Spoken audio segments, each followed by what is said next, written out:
Olá, meus amigos adolescentes, tudo bem? Deus em Cristo te abençoe. Fale para sua mamãe, para sua vovó, que eu mandei para ela um grande abraço nesse dia especial, no Dia das Mães, tá bom? Que Deus abençoe de forma especial. Hoje nós conversaremos um pouquinho sobre a obediência verdadeira. A leitura está em Mateus capítulo 21, versos 28 a 32, que diz assim, olha, 28 a 32. A parábola dos dois filhos. Mas que vos parece? Um homem tinha dois filhos e, dirigindo-se ao primeiro, disse: Filho, vai trabalhar hoje na minha vinha? Ele, porém, respondendo, disse: Não quero, mas depois arrependeu-se e foi. E dirigindo-se ao segundo, falou-lhe de igual modo, e respondendo, ele disse: Eu vou, Senhor, e não foi.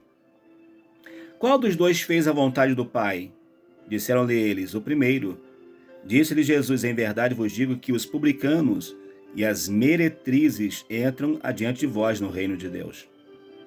Porque João veio a vós no caminho da justiça, e não o crestes, mas os publicanos e as meretrizes o creram. Vós, porém, vendo isso, nem depois vós arrependeste e creu e acreditou. Olha só o que Jesus está falando para eles, porque eles vão perguntar a Jesus. Vão falar a Jesus acerca do batismo de João. Eles vão questionar acerca do batismo de João, mas o Senhor Jesus vai lhe fazer uma pergunta fantástica. Falaremos um pouquinho aqui sobre essa pergunta que Jesus fez a eles. A mensagem diz assim, Jesus continuou: se vocês me amam, obedeçam os meus mandamentos. João capítulo 14, verso 15. Você ama Jesus? Então procure obedecer a palavra do Senhor.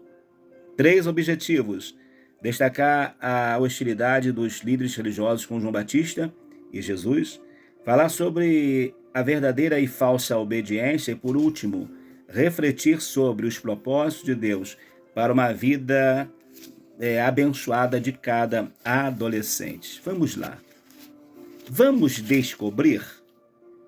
Para você, a obediência é algo importante? Você gosta de obedecer? Às vezes até nós, os adultos, né? Nós sabemos que ela é importante, mas não gostamos de obedecer. Saul não conseguiu obedecer. Aí Deus fala com Samuel: Samuel, fala para Saul que obediência eu quero e não sacrifício. Hoje conversaremos sobre esse tema a partir de uma história sobre dois filhos. Apenas um dos filhos fez a vontade do pai. Essa história fala do relacionamento com o pai e de valores como falar a verdade, falar a verdade e viver no engano. Obedecer sinceramente, vezes manter aparência de obediência. Você já sabe ou já esteve em situações difíceis que você precisou fazer escolhas difíceis diante de Deus? Uma pergunta muito séria. Vamos ver o que a Bíblia vai nos falar acerca desses dois dilemas. Vamos lá. O capítulo 21 de Mateus é marcado por 3 eventos. Primeiro, a entrada triunfal de Jesus em Jerusalém, a purificação do templo de Jerusalém, a maldição lançada por Jesus sobre uma figueira florida que era infrutífera. Depois disso, quando Jesus retornou ao templo para ensinar, alguns chefes sacerdotes e alguns líderes judeus se aproximaram dele e questionaram acerca da origem da autoridade demonstrada por ele, quando entrou no pátio do templo e expulsou todos os que compravam e vendiam naquele lugar. Ou seja, fizeram do templo do Senhor um local de grande arrecadação de dinheiro, um mercado muito grande, e Jesus não vai aceitar isso. Ele vai purificar o templo, até porque maior do que aquele templo que fora purificado era ele mesmo. Então Jesus vai fazer isso. E aquele templo ia passar por ali, o maior, né? O grande, o Senhor Jesus Cristo. Então precisou haver essa purificação. Jesus e os líderes religiosos.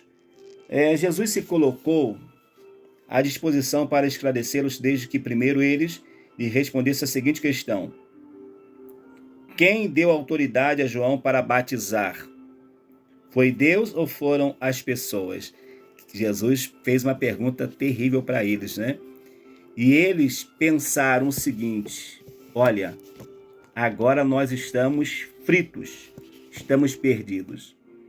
Porque se nós falarmos que quem deu autoridade para João batizar foi Deus, então ele vai nos questionar, então por que vocês não recebem o testemunho de João, porque se ele batiza em nome de Deus?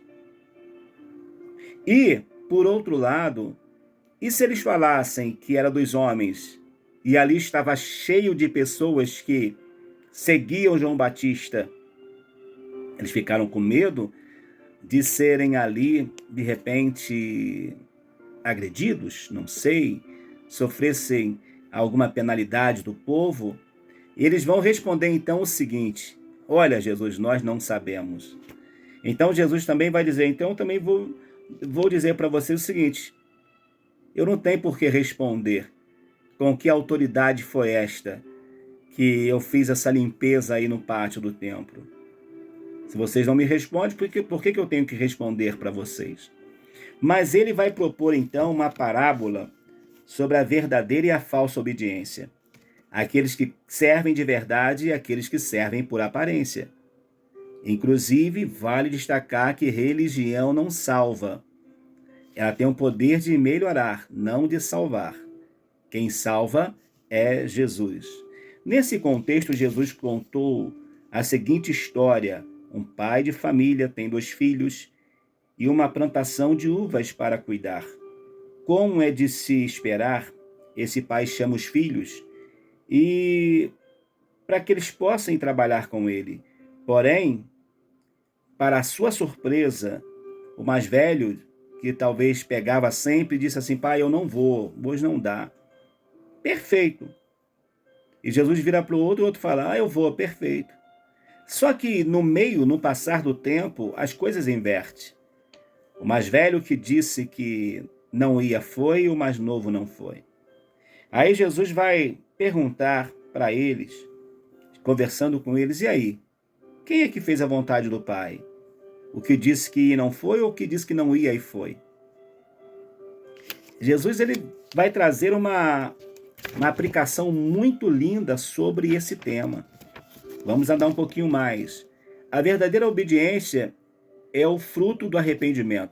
O filho mais velho da parábola representa os cobradores de impostos e as prostitutas ou meretrizes, que, pelo olhares dos religiosos, eles não tinham nem direito de assentar-se aonde Jesus estava, ou aonde eles mesmos estavam, a ponto de ter alguém orando, agradecendo a Deus, mas fala: mas eu não sou como esse publicano miserável. Tá vendo, adolescente? A coisa é séria. Tá vendo, jovem, irmão, irmã? Então, aí nós vamos ver que o mais velho, ele é comparado àquele que disse assim: eu não vou, pai, não dá para mim, mas ele vai. Quantas pessoas que às vezes se levantam dizendo: eu não gosto do evangelho, mas depois se rende ao evangelho. São como estes. E muitos são os religiosos que já professam a fé e, na verdade, se tiver uma brecha, eles vão embora. Entretanto, ao ouvir a pregação e a vocação ao arrependimento, eles creram na mensagem.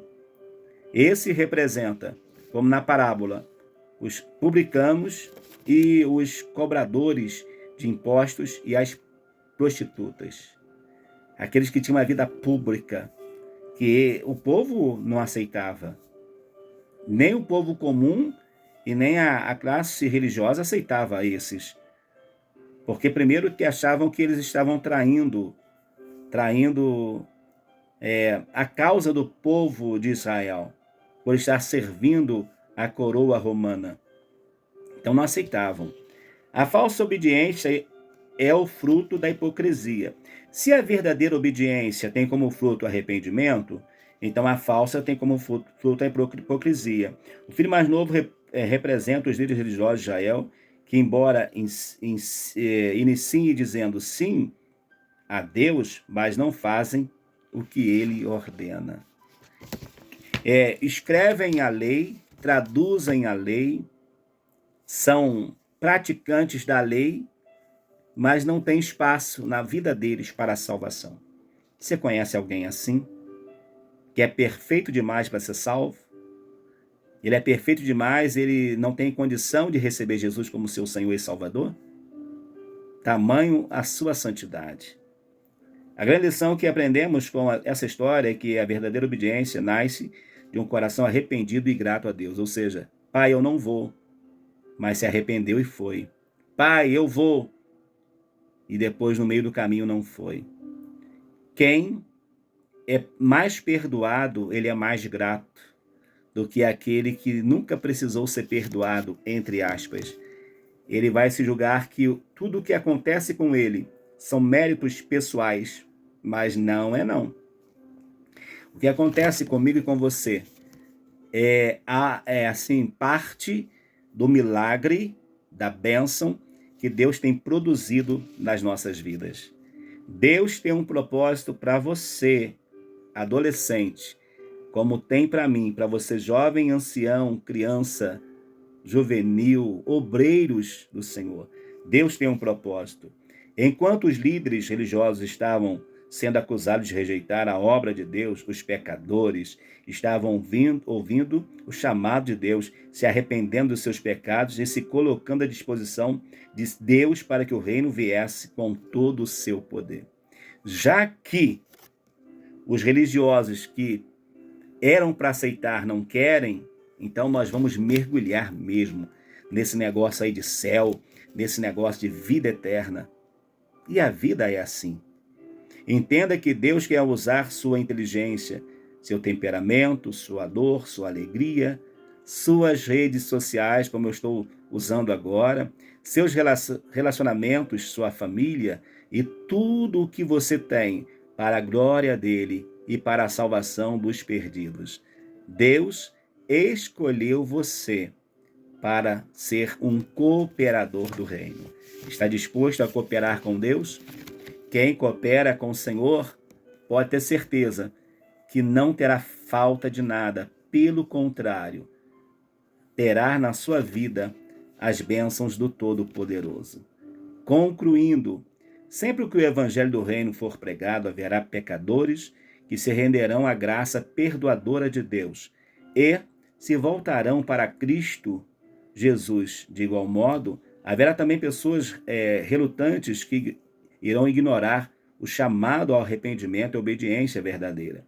Que o Senhor tenha misericórdia de nós e nos conduza à obediência verdadeira. Que sejamos filho ou filha que ouve o chamado do Pai e, ao ouvir, obedece, pois conhece a vontade de Deus, que é boa, perfeita e agradável. Semana que vem comigo. Achados e perdidos no reino. Deus tem para nós mais uma palavra maravilhosa.